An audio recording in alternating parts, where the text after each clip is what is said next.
احمدہ و نصلی علی رسولہ الکریم اما بعد فاعوذ باللہ من الشیطان الرجیم بسم اللہ الرحمن الرحیم مولا صلی اللہ علیہ وسلم دائما ابدا علی حبیبی کا خیری خلق کلہم۔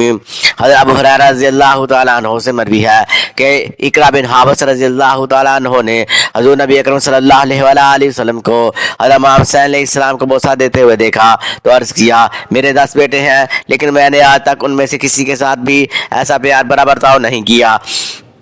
رسول اللہ صلی اللہ علیہ وآلہ وسلم نے فرمایا جو رحم نہیں کرتا اس پر رحم نہیں کیا جاتا۔ حضرت ابو سعید خدری رضی اللہ تعالیٰ عنہ سے مروی ہے کہ حضور نبی اکرم صلی اللہ علیہ وآلہ وسلم نے فرمایا راستوں میں بیٹھنے سے بچتے رہنا۔ صحابہ کرام رضوان اللہ علیہم اجمعین نے عرض کیا یا رسول اللہ صلی اللہ علیہ وآلہ وسلم ہمیں ایسی جگہوں پر بیٹھنے کے سوا چارہ کار نہیں کیونکہ ہم بات چیت کرتے ہیں۔ آپ صلی اللہ علیہ وآلہ وسلم نے فرمایا اگر تمہارا راستوں کی مجالس میں بیٹھنا ضروری ہے تو راستوں کا حق ادا کرو۔